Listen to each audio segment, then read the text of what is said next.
Demigods, mortal viewers, welcome to the inaugural episode breakdown of Disney Plus's Percy Jackson and the Olympians series. I'm your guide through the labyrinth of references, that fake ranch. And today, we're delving deep into episode 1.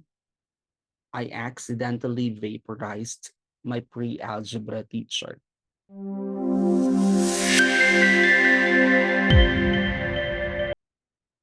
For context, it is a TV series adaptation of the novel written by Rick Riordan. The episode's opening is a flash forward toward the end with the rain and thunderclaps. We meet our Percy Jackson, portrayed by Walker Scobell, who previously starred in the Adam Project alongside Ryan Reynolds. We see a young Percy in the second grade, seeing things mortals could not see. We first see Blackjack, Percy's Pegasus companion from the books. Percy doesn't meet Blackjack until later in the series. Then he ended up in therapy for that. Later, we see Percy seeing what looks like an automaton, the giant mechanical rhino, which does not appear until the final story as the creation of a man named Daedalus. Is Disney Plus planting seeds for future seasons? Who knows?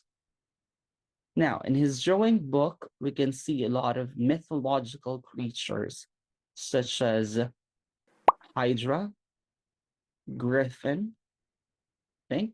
We have Cyclops, Furies, there's a bull, a few Taurus, some harpies, Pegasus, spiders, Cerberus, Sphinx, Hellhound, Minotaur, Ladon, some dragons, Medusa, Zeus, Master Bolt, and a horn, which later we'll talk about.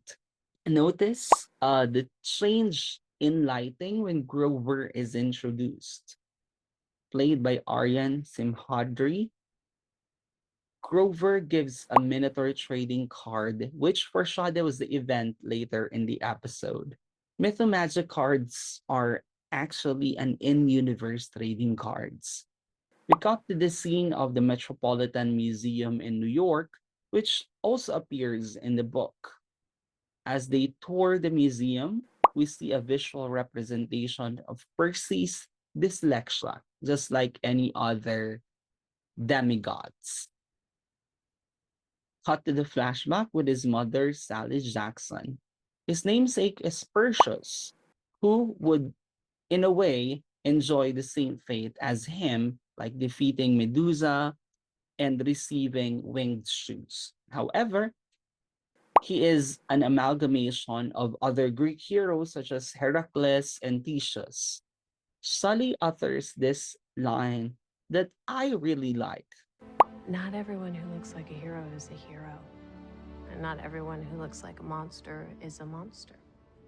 Then she iterates the same path they have to go through, like Perseus, with the line that would echo later in the episode. After he breaks his pencil, Mr. Brunner gives him a pen that could be turned into a sword named Riptide. It comes from the saying that the pen is mightier than the sword, just like what Mr. Brunner said. It is a mighty instrument.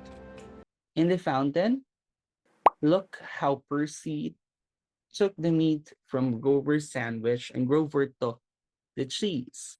Another subtle detail of the true appearance of Grover as a satyr, a half goat, half human, and Percy's protector.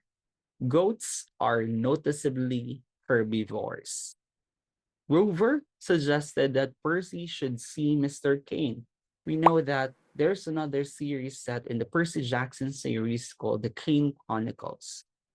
Cut to the scene of Percy getting fed up with bullying, but Nancy seems like she was pulled into the fountain, another sign of his parental heritage manifesting itself. As we hear the metal rumbling, Mrs. Dodds appears to be a fury. Notice as kids pass by, she transforms her scarf into the neck and leather jacket into wings. He was attacked by Alecto, Mrs. Dodds, and he drew his pen, accidentally vaporizing the fury. Now, another detail is in the books, he actually swung his sword. But here it's like he just accidentally opened the pen and turned it into a sword. Just like in his vision, no one sees it because of the mist that covers what happened from the mortal eyes. As he is summoned by the Yanxi Academy's headmaster, we see a cameo of the author himself, Rick Riordan. Before walking into his apartment to meet Gabe for the first time, Percy talks to Eddie, the superintendent. While Gabe's attitude is far worse in the book, he's still an unpleasant guy, and Eddie is aware of that. Eddie is a minor character from the books, one of Gabe's poker friends who sympathizes with Percy. I'm walking out. You're walking in. I should be apologizing to you. The series gives a nod to Gabe Ugliano's hobby of poker, online poker. Excuse me? I have a job. What does it look like I'm doing right now? Losing at imaginary poker? Now, as the abusive father of Percy, Sally puts up with Gabe's human stench to mask Percy's demigod scent. While Sally liked being soaked from the rain, we hear the song from Olivia Rodrigo's sophomore album Guts. Logical is a poignant exploration of the irrational nature of love. The song delves into a tumultuous relationship married by manipulation and deceit. Sally would always bake blue cookies and buy blue candy for Percy, or would make blue cake on his birthday. Percy's favorite color is also blue. In his dreams, we see he's on a beach, just like the opening scene of the episode. We hear the voice,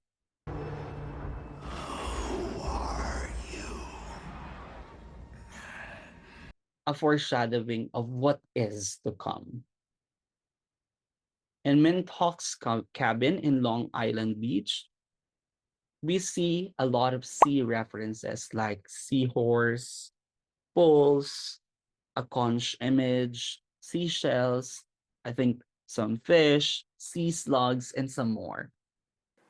We see a strong connection between Sally and Percy from the museum when he was young, the blue candies, their race to the cabin when he touched his mom's shoulder, and now a God joke. You fell in love with God? Like, like, like Jesus? We finally see Grover's true form as a satyr. In the car, he reveals a lot about the story setting the stage for what's ahead of them. He also reveals that he's 24. The Minotaur appears just like in the trading cards earlier with underpants. As they bid farewell, Sally gets his red jacket and lures the Minotaur like a matador. But she was vaporized. To avenge his mother, Percy releases Riptide and fights the Minotaur.